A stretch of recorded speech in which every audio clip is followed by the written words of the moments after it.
Kwa maoni yako, iliharibu mipango yako ya kisiasa ama ni kitu ilisaidia? Wacha tuanze hapo. Mimi katika mjadala wa BBI niliunga vipengele kadhaa, lakini kuna vingine niliwaambia jameni havifai. Vinafaa kuchunguzwa tena, virekebishwe, kwa sababu vile vilikuwa vimeandikwa wakati ule vitaleta utata tukienda mbele. Na ukweli wa mambo, wale ambao walienda kotini, vile vipengele nilikuwa nagusia vilitajwa kwa ule uamuzi wa mahakama. Okay. Kwa hivyo pahali mimi niko sasa ni kuambia Wakenya tuende mbele. Uchaguzi umefika, alafu tutaangalia mengine baadaye. Sasa umekuwa mstari wa mbele kupigania uboreshaji wa uchumi wa nchi ya Kenya na kuikosoa serikali kutokana na mikopo ya juu, debt. Unahisi sauti yako inasikika inavyofaa ama bado? Waliipuuza ndugu yangu. Nilianza matamshi yangu mwaka wa 2015 kutoa mawedha yangu na kulalamika kwamba huenda vile tunavyokopa, ukiangalia vitabu vya serikali unaona kwamba mambo ya madeni yanaenda juu kwa kasi. Na yale madeni ambayo yanatusumbua ni yale madeni ambayo yana riba ya juu na muda mfupi wa kulipa.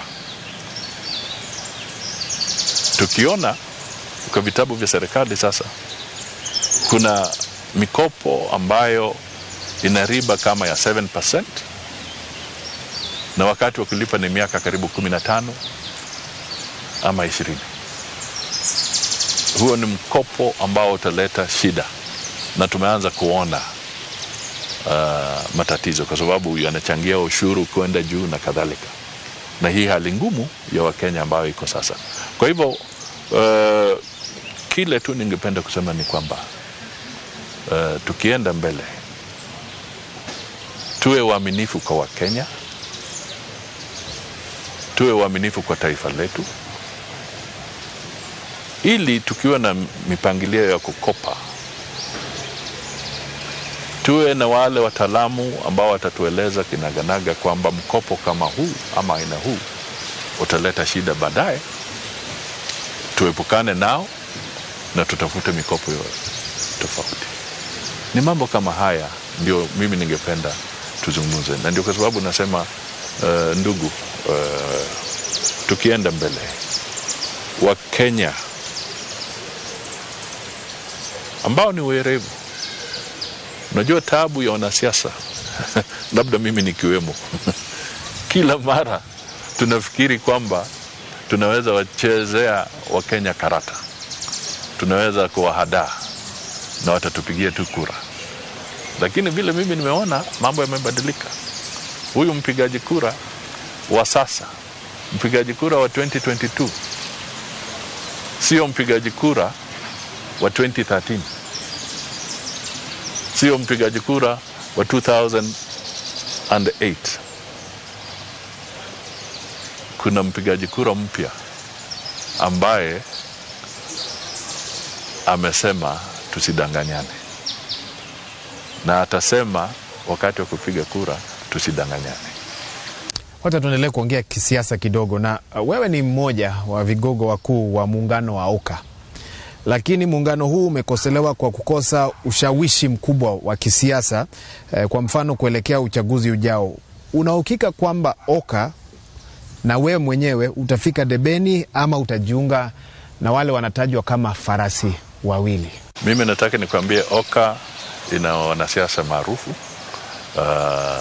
na kile tu ningependa kusema ni kwamba Wakenya wapatie nafasi, na hawa pia watapambana ili wapate nafasi yao katika fikira za Wakenya. Kwa hivyo mtu kusema kwamba ati hawana ushawishi ama nini, sio ukweli. Mimi sikubaliani na hiyo. Mimi ningependa kuambia Wakenya kwamba wawe na fikira wazi, wawe na mawazo ambayo hayawaweki pahali labda vyombo vya habari vingependa kuwaweka. Kwa sababu kusema ukweli, hii ni agenda ya watu wachache ambao hawataki sisi tujue kwamba Mwaura yuko. Wanajaribu kutuambia tu ni Mudavadi pekee. Mimi naambia Wakenya tufungue macho. Kuna wanasiasa maarufu wa Kenya wazalendo wengi ambao wapewe nafasi yao. Tuendelee kuongea kuhusu Wakenya kidogo. Utafiti wa hivi punde unaonyesha Wakenya wengi wanahangaika, na nilikuwa nimekutajia hizo nambari kutoka Infotrack juzi, kifedha kutokana na gharama ya juu ya maisha. Mwaka mpya ukiwa wa uchaguzi, unahisi hii ni jambo lipi inafaa kufanywa kuwanusuru, kusaidia Wakenya? Mimi ningependa kusema kwamba Wakenya wenyewe wajiandae kujisaidia. Tunaelewana? Kwa sababu wamepewa nafasi ya kikatiba ya kuchagua viongozi ambao watakuwa na mawazo na maono ambayo yatalenga kurekebisha hali ya uchumi katika taifa letu. Kwa hivyo mimi nasema, wewe mpigaji kura ambaye ni Mkenya, usipotoshwe na ongo ama hongo. Usipotoshwe na magari makubwa makubwa yakipita pale, watu wakicheza sukuti na mwomboko na mugithi. Tusipotoshwe na hayo. Sasa tumefika wakati kama wapigaji kura tuangalie ni nani ambaye anaonesha kwamba ana sera ambazo zitafaa kwa Wakenya. Kwa hivyo Wakenya wenyewe ni lazima wajiokoe. Wewe kama unajua mtu ni mkora na wewe mwenyewe unampigia kura, alafu baadaye unalalamika, sasa unataka nani akusaidie? Tukiendelea kumaliza, maybe ungetuambia ni jambo lipi iliyofanyika mwaka huu wa 2021 ambalo hautasahau, au na labda ni mambo yepi unahisi yafaa kuwa kipao mbele mwaka mpya wa 2022? Nadhani kile kimekumba Wakenya zaidi kusema ni vile janga hili la COVID limesumbua Wakenya. Kusema ukweli, ingawa tulikuwa na shida mbalimbali, lakini uzito ambao umeongezeka kwa sababu ya COVID, kuona watu wengi wakipoteza ajira, kuona watu wengi wakienda kwa hospitali wakifariki, ni jambo ambalo linakera sana. Uchumi wa Wakenya wengi umeharibika, na isitoshe tumeona pia kwamba pesa za umma nyingi ambazo zingeenda katika hali ya kuimarisha mambo ya kiafya katika sehemu mbalimbali, zingine ziliporwa.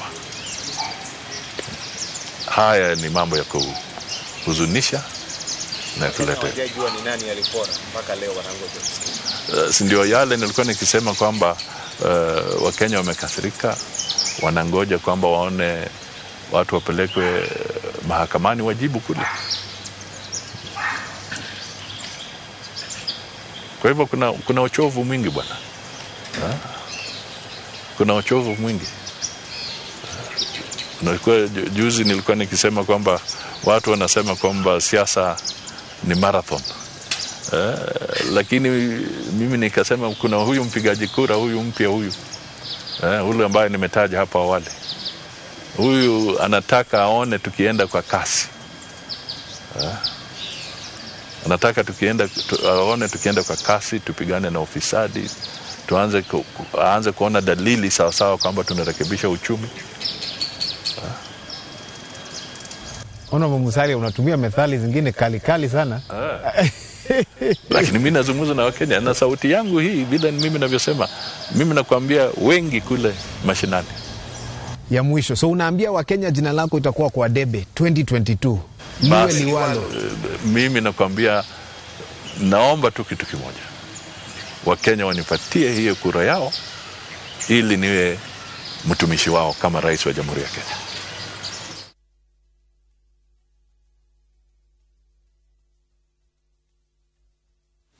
Na rĩu tũkĩrĩkia na riboti ĩyo kuma kũrĩ Musalia Mudavadi na cigwĩri agĩkorwo kĩarĩa ciĩgiĩ kĩoneki gĩake gĩa gĩthurano kĩa mwaka ũkĩte.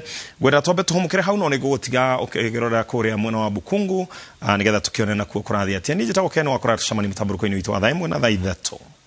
Ya kwamba kwa hizi county zote umeona zikiwa hapa represented, walemavu pia wako hapo, na tunapenda kuambia ya kwamba tuko nyuma yako kama walemavu. Na Baba Raila Amolo Odinga, tunataka kuhakikishia kama walemavu ya kwamba hata tutaenda elective positions na kuleta watu ili uweze kuingia State House. Tunatambua ya kwamba wewe unakumbuka walemavu, wanyonge na wale wamedhulumiwa. Na Baba, ombi langu sababu ya walemavu wote kwa hizi counties, tunaomba ya kwamba wakati unachukua hicho kiti, angalia ya kwamba walemavu wamehakikishwa katika serikali kuu, katika serikali ndogo, katika idara zote, ili wasiwachwe nyuma. Lazima walemavu wawe na usemi kwa uongozi ya Kenya. Asanteni sana. Asante daktari, na tunashukuru sana. Mheshimiwa Kizito tafadhali 1 minute. Haya, mupo Western, mupo. Niwaulize swali. Baluya mubolanga muri, baluya mubolanga muri, muburaisi Toto. Sasa mimi ndio Justus Kizito Mgali, mjumbe wa Shinyalu, na niko hapa kuambia watu wa Kenya wote wajue kwamba sisi kama jamii ya Mlembe tuko nyuma ya Raila Amolo Odinga. Na tunasema hivi kwa sababu wakati Raila alikuwa prime minister, huo ndio wakati sisi kama Waluya tulikuwa na wizara nyingi. Kila county ilikuwa na wizara, ukweli ama uongo? Na mimi nataka kuuliza jambo. Kwa nini Raila Amolo Odinga ambaye ana ukoo wake hapa Kakamega, akija hapa Kakamega kijana mwingine na mwingine anamwambia asikuje? Na saa hii yule William Ruto amekuwa akitembea hapa kila siku na huyo kijana hamuzombei. Tunataka kukwambia Malala, kama unataka kwenda kwa Ruto tunajua uko enda, wachana na sisi tufanye yetu. Sinamna hiyo. Na Mheshimiwa Musalia Mudavadi, tunakuomba ukuje kuungana na wengine. Na kama utaki, tuna Wycliffe Ambeza Oparanya tosha. Naye Wetangula, nataka nikuambie kama utaki kukuja, Eugene Wamalwa ni tosha. Sinamna hiyo. Waluya, we are not short of people.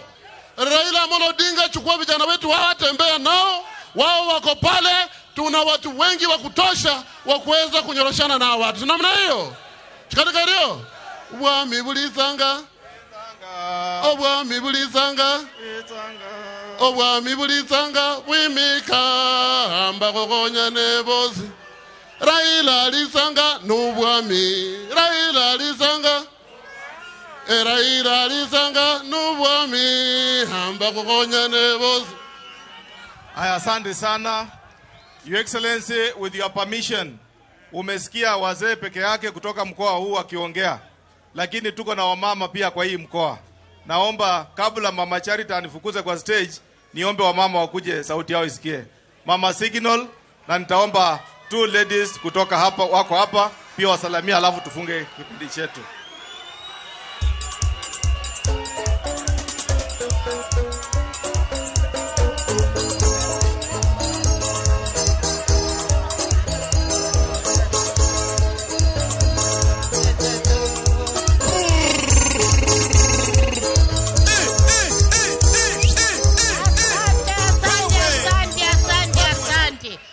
Asante sana. Baba wetu Baba Raila Amolo Odinga, the 5th President of the Republic of Kenya. Baba Twoli, our governor, na wageni wengine wote. Hamjambo. Vijana Tibin, vijana Ria, vijana Chalala. Hapa kumesimama Mama Sikino. Na mimi nataka kumwambia kitu moja. Kwa sababu hatuna muda, leo ni siku ya Azimio. Na tumekaribisha baba wetu, Baba Raila Amolo Odinga. Yeye ndiye the 5th President of the Republic of Kenya. In Baba's hands, we are safe. In Baba's hands, we have unity. In Baba's hands, we have peace. Nini ingine tunangojea? Baba, nataka kukuambia, Mulembe Nation, kuna wengine hawana macho. Kuna wengine hawana masikio. Sisi hatuendi na hao. Sisi tunaenda na Baba Raila Amolo Odinga. Asanteni sana. Mungu ambariki.